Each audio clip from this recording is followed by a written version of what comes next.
Viewers, welcome back in our program. जी doctor सागले शुद्ध पहला सीमन दर्शकों की जरूरत ने फिर दोबारा दस दिए व्यूअर्स जिस तरह कि तुसी जानते हो कि जो साडे प्रोग्राम का समा है वो 7:30 तो लैके 9 बजे तक है तुसी इस नू जिस तरह कि साडी फेसबुक काम नहीं कर रही इस time so in the main time तुसी इस नू यूट्यूब ते जो साडा TV84 दा चैनल है पेज है उस ते तुसी इस नू लाइव देख सकते हो और जो तुसी अपने जोड़े प्यार नाल सानू अपने कमेंट भेज दिओ तुसी उत्थे ही सानू भेज सकते हो और जां फिर तुसी SOS@TV ते जाके साडे इस पते ते भी तुसी अपने राय ते सुझाव और कमेंट भेज सकते हो और ये भी दस दी कि तुसी यूट्यूब ते जाके इन्हां प्रोग्राम्स नू सब्सक्राइब करना नहीं भूलना thank you so much so keep watching TV84 जी डॉक्टर साहब हुण आपां दूसरे इशू वाल जावांगे की कहना चाहोगे जी डॉक्टर साहब की विचार ने देखो नवंबर 84 ਦੀ ਸਿੱਖ ਨਸਲਕੁਸ਼ੀ ਦਾ ਮੁੱਦਾ ਇਸ ਵੇਲੇ ਭਾਰਤੀ ਮੀਡੀਆ ਦੇ ਵਿੱਚ ਛਾਇਆ ਹੋਇਆ ਇਲੈਕਟ੍ਰੋਨਿਕ ਔਰ ਪ੍ਰਿੰਟ ਦੋਨਾਂ ਦੇ ਵਿੱਚ ਹੀ ਕਿਉਂਕਿ ਲੇਟੈਸਟ ਸੱਜਣ ਕੁਮਾਰ ਨੂੰ ਉਮਰ ਕੈਦ ਦੀ ਸਜ਼ਾ ਹੋਣ ਤੋਂ ਬਾਅਦ ਜਿਹੜਾ ਇੱਕ ਚੰਗਾ ਪਾਰਟ ਸਾਹਮਣੇ ਆਇਆ ਲੱਗਾ ਕਿ ਵੀ ਘੱਟੋ ਘੱਟ ਕਾਂਗਰਸ ਨੂੰ ਤਾਂ ਟਾਰਗੇਟ ਕੀਤਾ ਸਾਰਿਆਂ ਨੇ ਰਾਈਟਲੀ ਸੋ क्योंकि वो उसके पिछे ने पर यह भी लगा कि भी चलो कोई आज़ाद आवाज़ा भी कुछ निकलणगियां और मैं अज जदों सवेरे एक खबर साडे वैलविशर्स ने भेजी कि दिल्ली असैंबली ने जिहदे कि कुल 70 मैंबर ने दिल्ली असैंबली के और इस वेले 66 मैंबर जिहड़े ने वो आम आदमी पार्टी के ने और सिर्फ 4 BJP के ने कांग्रेस बिल्कुल वाइप आउट हुई और दिल्ली असैंबली वो असैंबली है जिथे कि उन्हें नवंबर 84 नूं सिख नस्लकुशी के तौर पर इसका मता पास किया हुआ हालांकि वो मता जरनैल सिंह पत्रकार जोड़े ने उन्होंने लिया सी हुण MLA नहीं ने पर इन्हां 66 मैंबरां चों 4 सिख मैंबर ने एक जरनैल सिंह जोड़े पत्रकार ने वो तो हुण नहीं ने मैंबर पर एक होर जरनैल सिंह भी MLA ने सो अज जिहड़ी खबर सी कि वो जरनैल सिंह होरां ने जिहड़ा रेजोल्यूशन मूव किया दिल्ली असैंबली दे विच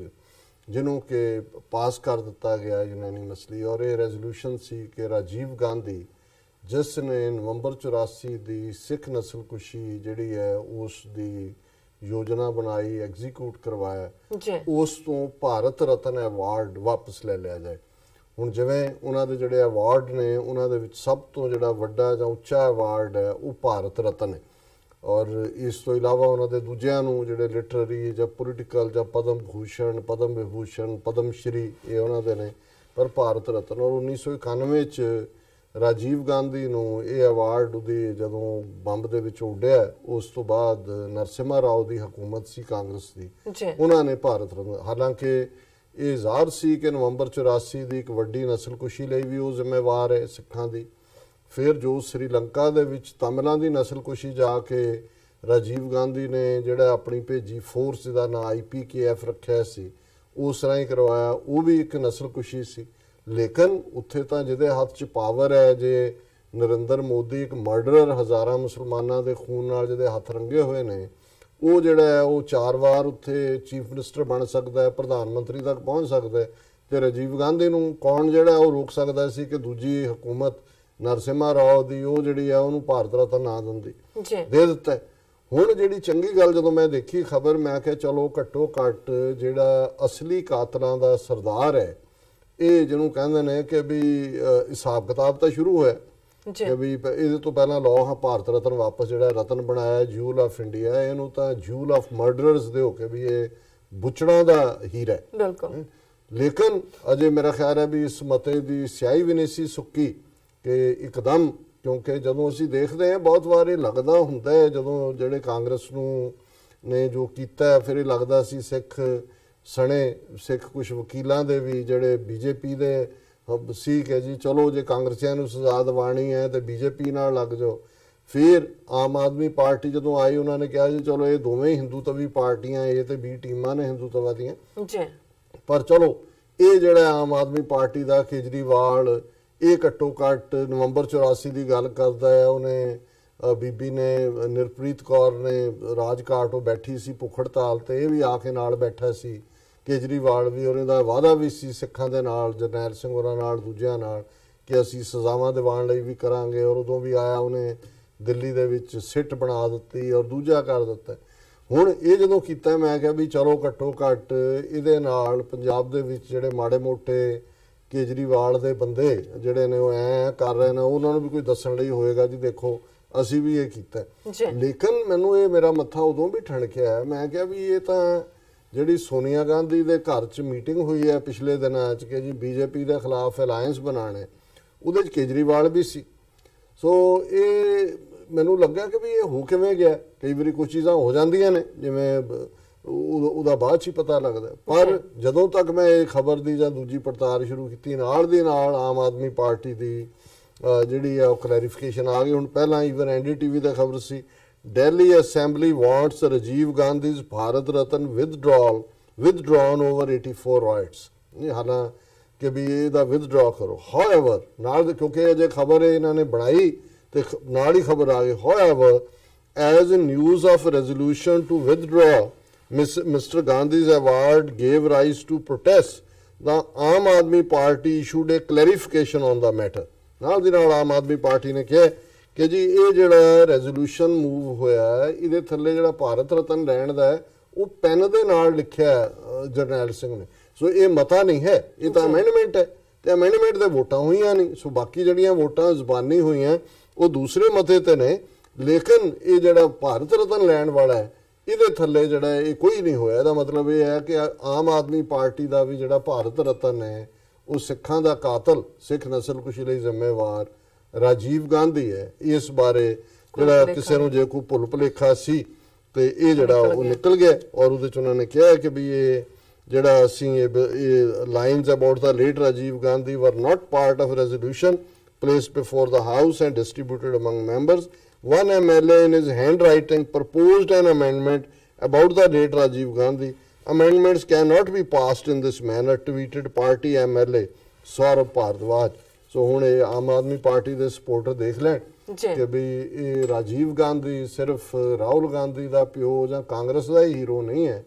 ਔਰ ਇਹ ਜਿਹੜਾ ਹੈ ਉਹ ਬੀਜੇਪੀ ਦਾ ਵੀ ਜਿਹੜਾ ਉਹਨਾਂ ਨੇ ਵੀ ਉਹਨੂੰ ਹਮੇਸ਼ਾ ਕਿਤੇ ਨਾ ਕਿਤੇ ਨਾਨਾਵਤੀ ਕਮਿਸ਼ਨ ਜਦੋਂ ਬਣਾਇਆ ਤੇ ਰਾਜੀਵ ਗਾਂਧੀ ਨੂੰ ਬਰੀ ਕੀਤਾ, ਤੇ ਹੁਣ ਆਮ ਆਦਮੀ ਪਾਰਟੀ ਨੇ ਵੀ ਇਸ ਲਾਈਨ ਦੇ ਉੱਤੇ ਲਈ ਹੈ ਲਾਈਨ। ਔਰ ਸਾਨੂੰ ਕਿਉਂਕਿ ਅਸੀਂ ਪਿਛਲੇ 2-3 ਦਿਨ ਤੋਂ ਨਵੰਬਰ 84 ਰਿਲੇਟਡ ਡਿਸਕਸ ਕਰ ਰਹੇ ਹਾਂ, ਸੋ ਸਾਡੇ ਵੀਰ ਹਿਊਸਟਨ ਤੋਂ GC ਸਿੰਘ ਹੋਰਾਂ ਨੇ ਸਾਨੂੰ ਕੁਝ ਮਟੀਰੀਅਲ ਵੀ ਭੇਜਿਆ ਔਰ ਇੱਕ ਜਿਹੜਾ sikhchick.com ਦੇ ਉੱਤੇ ਇੱਕ ਆਰਟੀਕਲ 2014 ਦੇ ਵਿੱਚ ਧਿਰੇਂਦਰ ਕੁਮਾਰ ਝਾਅ ਦਾ ਸੀ, ਉਹਦੇ 'ਚ ਇੱਕ ਮੈਂਸ਼ਨ ਹੈ ਕਿ ਵੀ ਇਹ ਜਿਹੜਾ ਅਰੁਣ ਨਹਿਰੂ ਹੈ ਔਰ ਇਹਦੇ 'ਚ ਕੋਟ ਵੀ ਉਹਨਾਂ ਨੇ ਅਵਤਾਰ ਸਿੰਘ ਗਿੱਲ ਨੂੰ ਕੀਤਾ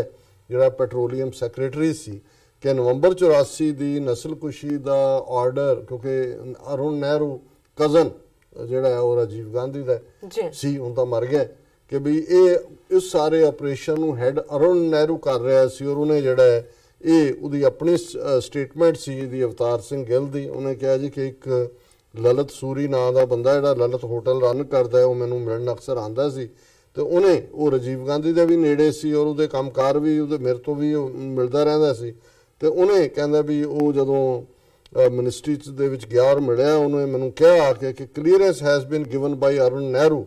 for the killings in Delhi and the killings have started। 1 ਨਵੰਬਰ ਦੀ ਗੱਲ ਹੈ। The strategy is to catch Sikh youth, fling a tire over their heads, douse them with kerosene and set them on fire। This will calm the anger of the Hindus। ਉਹਨੇ ਕਿਹਾ ਜੀ already ਫੈਸਲਾ ਹੋ ਗਿਆ, order ਕਰ ਦਿੱਤੇ ਨੇ ਅਰੁਣ ਨਹਿਰੂ ਨੇ ਕਿ ਭਾਈ ਸਿੱਖ ਨੌਜਵਾਨ ਨੂੰ ਫੜੋ, ਉਹਨਾਂ ਦੇ ਗਲ ਦੇ ਦੁਆਲੇ ਟਾਇਰ ਪਾਓ ਔਰ ਉਹਨੂੰ ਜਿਹੜਾ ਮਿੱਟੀ ਦੇ ਤੇਲ ਪਾ ਕੇ ਜਿਹੜਾ ਸਾੜ ਦਿਓ ਔਰ ਇਹਦੇ ਨਾਲ ਜਿਹੜੇ ਹਿੰਦੂ ਨੇ ਉਹ ਸ਼ਾਂਤ ਹੋ ਜਾਣਗੇ। ਔਰ ਜਿਹੜੀ ਈਵਨ ਘਰਾਂ ਦੀ ਜਾਂ ਵੋਟਰ ਲਿਸਟਾਂ ਦੀ ਗੱਲ ਹੁੰਦੀ ਹੈ ਇਸ ਆਰਟੀਕਲ 'ਚ ਹੈ ਕਿ ਵੀ ਇਹ ਜਿਹੜੀ ਹੈ ਗੁਰਦੁਆਰਾ ਚੋਣਾਂ ਦੇ ਲਈ ਦਿੱਲੀ 'ਚ ਜਿਹੜੀ ਲਿਸਟ ਬਣਾਈ ਜਾਂਦੀ ਹੈ ਕਿਉਂਕਿ ਉਹਦੇ 'ਚ ਸਿੱਖ ਵੋਟਰ ਹੀ ਵੋਟਾਂ ਪਾਉਂਦੇ ਨੇ, ਉਹ ਲਿਸਟਾਂ ਉਹਨਾਂ ਨੂੰ ਕਾਤਲਾਂ ਨੂੰ ਪ੍ਰੋਵਾਈਡ ਕੀਤੀਆਂ ਗਈਆਂ ਸੀ। ਔਰ ਇਸ ਮਾਮਲੇ ਦੇ ਵਿੱਚ ਈਵਨ GC ਸਿੰਘ ਹੋਰਾਂ ਨੇ 2 ਲੈਟਰ ਵੀ ਲਿਖੇ ਸੀ, ਪਰ ਮੈਂ ਘੜੀ ਵੱਲ ਦੇਖ ਰਿਹਾ, ਅਸੀਂ ਦੂਸਰੇ ਸੈਗਮੈਂਟ ਵੀ ਕਰਨੇ ਨੇ, ਇਸ ਤੋਂ ਅਸੀਂ ਅੱਗੇ ਨਹੀਂ ਜਾਵਾਂਗੇ। ਪਰ ਇੱਕ ਗੱਲ ਇਸ ਸਾਰੇ ਤੋਂ ਜ਼ਾਹਰ ਹੈ ਕਿ ਜਦੋਂ ਸਿੱਖਾਂ ਦਾ ਮਾਮਲਾ ਆਉਂਦਾ ਉਹ ਭਾਵੇਂ BJP ਹੈ, ਕਾਂਗਰਸ ਹੈ, ਕਮਿਊਨਿਸਟ ਨੇ, ਆਮ ਆਦਮੀ ਪਾਰਟੀ ਹੈ ਜਾਂ ਕੋਈ ਵੀ ਹੈ, ਉਹਨਾਂ ਸਾਰਿਆਂ ਦੀ ਪਹੁੰਚ ਔਰ ਇਸੇ ਤਰ੍ਹਾਂ ਮੁਸਲਮਾਨਾਂ ਦੇ ਹਵਾਲੇ ਨਾਲ ਵੀ ਹੈ। ਪਰ ਨਵੰਬਰ 84 ਸਾਡੇ ਸਾਹਮਣੇ ਹੈ ਕਿ 34 ਸਾਲ ਬੀਤਣ ਬਾਅਦ ਵੀ ਹੁਣ ਜਦੋਂ ਇਹ ਸਾਰਾ ਪਾਰਟ ਚੱਲ ਰਿਹਾ ਤੇ ਕਿਵੇਂ ਉਹਨਾਂ ਦਾ ਮੀਡੀਆ ਜਾਂ ਦੂਜਾ ਅੱਜ ਵੀ ਬਹੁਤਿਆਂ ਨੂੰ ਲੱਗਦਾ ਕਿ ਇਹ ਸਿੱਖ ਹੀ ਇਹਦੇ ਲਈ ਜ਼ਿੰਮੇਵਾਰ ਨੇ, ਇਹਨਾਂ ਨਹੀਂ ਜਿਹੜਾ ਦੇ ਆਸਕਡ ਫॉर ਇਟ। ਔਰ ਇਹਦੇ 'ਚ ਕੋਈ ਸ਼ੱਕ ਨਹੀਂ ਹੈ, ਜਿਵੇਂ ਭੈਣ ਜੀ ਅਮਨਜੋਤ ਕੌਰ ਨੇ ਵੀ ਸਾਨੂੰ ਲਿਖੀ ਹੈ ਚਿੱਠੀ, ਉਹਨਾਂ ਨੇ ਡਾਕਟਰ ਗੁਰਦਰਸ਼ਨ ਸਿੰਘ ਢਿੱਲੋਂ ਨਾਲ TV 84 ਤੇ ਇੰਟਰਵਿਊ ਸੀ ਤੇ ਉਹਦੇ 'ਚ ਉਹਨਾਂ ਨੇ RSS ਦਾ ਜ਼ਿਕਰ ਜ਼ਿਆਦਾ ਕੀਤਾ। ਸੋ ਉਹਨਾਂ ਨੇ ਕਿਹਾ ਕਿ ਜੀ ਵੀ ਉਹਨਾਂ ਨੇ ਕਾਂਗਰਸ ਨੂੰ ਨਹੀਂ ਨੇਮ ਕਿ ਮੈਂ ਇਹ ਦੱਸਦੇ ਹਾਂ ਕਿ ਇਹ ਅਸੀਂ ਹੀ ਉਹਨਾਂ ਨੂੰ ਸੁਜੈਸਟ ਕੀਤਾ ਸੀ ਕਿਉਂਕਿ ਕਾਂਗਰਸ ਦੇ ਰੋਲ ਬਾਰੇ ਆਲਰੇਡੀ ਨੋਨ ਹੈ ਔਰ ਕਿਉਂਕਿ ਅਸੀਂ ਵੀ ਟੌਪਿਕ ਡਿਸਕਸ ਕੀਤਾ ਹੈ ਕਿ ਵੀ ਕਿਵੇਂ ਜਿਹੜਾ ਇਸ ਸਾਰੇ ਮੁੱਦੇ ਦੇ ਉੱਤੇ ਨਾਨਾ ਜੀ ਦੇਸ਼ਮੁਖ ਨੇ ਲਿਖਿਆ ਔਰ ਜਿਹੜੇ ਅੱਜ ਖਾਸ ਤੌਰ ਤੇ ਬਾਦਲ ਅਕਾਲੀ ਦਲ ਸਿਰਫ ਤੇ ਸਿਰਫ ਇਹਦੇ ਚੋਂ ਪੋਲੀਟੀਕਲ ਮੁਫਾਦ ਲੈ ਕੇ ਮੋਦੀ ਨੂੰ ਹੀਰੋ ਸਾਬਤ ਕਰਨਾ ਚਾਹੁੰਦੇ ਨੇ। ਸੋ ਸਾਡਾ ਇਹ ਪਰਪਸ ਸੀ ਕਿ ਵੀ ਇਹ ਹਿੰਦੂਜ਼ ਆਫ ਆਲ ਸ਼ੇਡਸ, ਜਿਸ ਦੇ ਵਿੱਚ ਭਾਵੇਂ ਕਾਂਗਰਸ ਔਰ ਰਾਜੀਵ ਗਾਂਧੀ ਔਰ ਅਰੁਣ ਨਹਿਰੂ ਸਪੀਅਰ ਹੈਡ ਕਰਦੇ ਨੇ, ਪਰ ਇਹ ਵੀ ਸਾਰੇ ਨਾਲ ਨਾਲ ਨੇ, ਆਮ ਆਦਮੀ ਪਾਰਟੀ ਦਾ ਵੀ ਭੁਲੇਖਾ ਨਿਕਲ ਗਿਆ। ਸੋ ਅਸੀਂ ਸਮਝਦੇ ਹਾਂ ਵੀ ਇਹ ਗੱਲ ਸਾਨੂੰ 34 ਸਾਲ ਬਾਅਦ ਸਾਨੂੰ ਘੱਟੋ ਘੱਟ ਸਮਝ ਆ ਜਾਣੀ ਚਾਹੀਦੀ ਹੈ ਕਿ ਜਦੋਂ ਤੱਕ ਅਸੀਂ ਇਸ ਗੱਲ ਦੇ ਉੱਤੇ ਜਿਹੜਾ ਉਹ ਫਾਈਨਲੀ ਆ ਕੇ ਨਹੀਂ ਰੁਕਦੇ ਕਿ ਸਾਡੇ ਲਈ ਮੁਕੰਮਲ ਆਜ਼ਾਦੀ, ਲਿਬਰੇਸ਼ਨ ਆਪਣੇ ਹੋਮਲੈਂਡ ਦੀ, ਜਿਹੜਾ ਕਿ ਦਰਿਆਏ ਜਮਨਾ ਤੋਂ ਵਾਘਾ ਤੱਕ ਭਾਰਤੀ ਆਕੂਪੇਸ਼ਨ ਦੇ ਥੱਲੇ। ਅੱਜ ਹੀ ਇੱਕ ਸੱਜਣ ਮੈਨੂੰ ਕਹਿਣ ਲੱਗੇ, ਕਹਿੰਦਾ ਜੀ ਜਦੋਂ ਕੋਈ ਪੁੱਛਦਾ ਹੈ ਕਿ ਆਰ ਯੂ ਫਰੋਮ ਇੰਡੀਆ ਤੇ ਕਹਿੰਦੇ ਵੀ ਇਹ ਵੀ ਨਹੀਂ ਕਹਿਣ ਨੂੰ ਜੀ ਕਰਦਾ ਇੰਡੀਆ ਹੈ, ਤੇ ਹੁਣ ਉਹਨਾਂ ਨੂੰ ਸਮਝਾਉਣਾ ਵੀ ਪੈਂਦਾ ਤੇ ਕਹਿੰਦਾ ਵੀ ਮੈਂ ਤਾਂ ਕਹਿੰਦਾ ਵੀ ਮੈਂ ਸਿੱਖ ਹਾਂ। ਤੇ ਮੈਂ ਕਿਹਾ ਨਹੀਂ, ਤੁਸੀਂ ਫਿਰ ਵੀ ਹਰ ਕੋਈ ਜਾਣਨਾ ਚਾਹੁੰਦਾ, ਤੁਸੀਂ ਭਾਵੇਂ ਅਮਰੀਕਾ 'ਚ ਜੰਮੇ ਹੋ ਫਿਰ ਵੀ ਉਹ ਜਾਣਨਾ ਚਾਹੁੰਦੇ ਨੇ ਵੀ ਤੁਸੀਂ ਇੰਡੀਅਨ ਆਕੂਪਾਈਡ ਪੰਜਾਬ ਕਹਿ ਸਕਦੇ ਹੋ। ਸੋ ਉਹਦੇ ਥੱਲੇ ਕਿਉਂਕਿ ਜਿਉਂ ਹੀ ਤੁਸੀਂ ਇੰਡੀਅਨ ਆਕੂਪਾਈਡ ਕਹੋਗੇ ਇੱਕ ਡਿਬੇਟ ਵੀ ਸ਼ੁਰੂ ਹੋ ਜਾਂਦੀ ਹੈ। ਪੰਜਾਬ ਸਾਡੀ ਧਰਤੀ ਹੈ ਹੀ ਹੈ, ਹੋਮਲੈਂਡ ਭਾਰਤੀ ਕਬਜ਼ੇ ਥੱਲੇ, ਔਰ ਉਹ ਤੁਹਾਨੂੰ ਮੌਕਾ ਵੀ ਦਿੰਦਾ ਹੈ ਕਿ ਤੁਸੀਂ ਇੰਡੀਅਨ ਟਿਰਨੀ ਨੂੰ ਵੀ ਐਕਸਪੋਜ਼ ਕਰੋ। ਇਨ ਦਾ ਮੀਨ ਟਾਈਮ ਤੁਹਾਡੇ ਸਵਾਲ ਦਾ ਵੀ ਜੋ ਉਹਨਾਂ ਨੂੰ ਪਸੰਦ ਆਈ ਗੱਲ, ਕਹਿੰਦੇ ਜੀ ਬਿਲਕੁਲ ਠੀਕ ਹੈ। ਹਾਂ, ਮੈਂ ਕਿਹਾ ਜੇ ਤੁਸੀਂ ਖਾਲਿਸਤਾਨ ਕਹਿੰਦੇ ਹੋ ਬਹੁਤਿਆਂ ਨੂੰ ਅਜੇ ਪਤਾ ਵੀ ਨਹੀਂ ਹੈ, ਸੋ ਇੰਡੀਅਨ ਆਕੂਪਾਈਡ ਪੰਜਾਬ ਕਹਿਣ ਨਾਲ ਤੁਹਾਨੂੰ ਆਪਣੀ ਗੱਲ ਕਹਿਣ ਦਾ ਵੀ ਮੌਕਾ ਮਿਲਦਾ ਹੈ। ਬਿਲਕੁਲ ਡਾਕਟਰ ਸਾਹਿਬ, ਤੁਹਾਡਾ ਬਹੁਤ ਬਹੁਤ ਸ਼ੁਕਰੀਆ। ਇੱਥੇ ਲੈਣੇ ਬ੍ਰੇਕ ਤੋਂ ਪਹਿਲਾਂ ਅਸੀਂ ਆਪਣੇ ਦਰਸ਼ਕਾਂ ਤੇ ਸਰੋਤਿਆਂ ਨੂੰ ਫਿਰ ਦੁਬਾਰਾ ਅਪੀਲ ਤੇ ਬੇਨਤੀ ਕਰਦੀ ਹੈ ਵਿਊਅਰਸ, ਜਿਸ ਤਰ੍ਹਾਂ ਕਿ ਤੁਸੀਂ ਜਾਣਦੇ ਹੋ ਕਿ TV 84 ਇੱਕ ਪੰਥਕ ਚੈਨਲ ਹੈ। TV 84 ਸਿੱਖਾਂ, ਕਸ਼ਮੀਰੀਆਂ ਦੇ ਭਾਰਤੀਆਂ ਨਾਰਥ ਈਸਟ ਸਟੇਟਾਂ ਦੇ ਲੋਕਾਂ ਦੇ ਸਵੈ ਨਿਰਣੇ ਦੇ ਹੱਕਾਂ ਦਾ ਹਾਮੀ ਹੈ। ਅਸੀਂ ਚਾਹਾਂਗੇ ਕਿ ਤੁਸੀਂ TV 84 ਦੀ ਵੱਧ ਤੋਂ ਵੱਧ ਮਾਈਕ ਸਹਾਇਤਾ ਕਰੋ। ਤੁਸੀਂ ਆਪਣੀ ਮਾਈਕ ਸਹਾਇਤਾ ਸਾਡੀ ਵੈਬਸਾਈਟ tv84.tv ਤੇ ਜਾ ਕੇ ਪੇਪਲ ਦੀ ਵਰਤੋਂ ਕਰਕੇ ਵਨ ਟਾਈਮ ਡੋਨੇਟ ਕਰ ਸਕਦੇ ਹੋ, ਮੰਥਲੀ ਡੋਨੇਟ ਵੀ ਕਰ ਸਕਦੇ ਹੋ। ਤੁਸੀਂ TV 84 ਦੇ ਨਾਮ ਤੇ ਚੈੱਕ ਬਣਾ ਕੇ ਸਾਨੂੰ ਮੇਲ ਵੀ ਕਰ ਸਕਦੇ ਹੋ ਸਾਡੇ ਇਸ ਪਤੇ ਤੇ 36-01 37 ਲੌਂਗ ਆਈਲੈਂਡ ਸਿਟੀ, ਨਿਊਯਾਰਕ 11101 USA, ਜਾਂ ਫਿਰ ਤੁਸੀਂ ਸਾਨੂੰ ਫੋਨ ਰਾਹੀਂ ਵੀ ਸੰਪਰਕ ਕਰ ਸਕਦੇ ਹੋ ਸਾਡੇ ਫੋਨ ਨੰਬਰ ਤੇ 5164060694। ਦਰਸ਼ਕਾਂ ਦੀ ਜਾਣਕਾਰੀ ਲਈ ਦੱਸ ਦਈਏ, ਜਿਸ ਤਰ੍ਹਾਂ ਕਿ ਤੁਹਾਡੀ ਹੀ ਮੰਗ ਸੀ ਕਿ ਜੋ ਪ੍ਰੋਗਰਾਮ ਸੱਚੋ ਸੱਚ ਦਾ ਜੋ ਸਮਾਂ ਹੈ ਉਸ ਨੂੰ ਵਧਾਇਆ ਜਾਵੇ, ਸੋ ਹੁਣ ਇਸ ਦਾ ਸਮਾਂ ਹੈ 1.5 ਘੰਟਾ 7:30 ਤੋਂ ਲੈ ਕੇ 9 ਵਜੇ ਤੱਕ। ਸੋ ਕੀਪ ਵਾਚਿੰਗ TV 84। ਮਿਲਦੇ ਹਾਂ ਛੋਟੇ ਜਿਹੇ ਬ੍ਰੇਕ ਤੋਂ ਬਾਅਦ।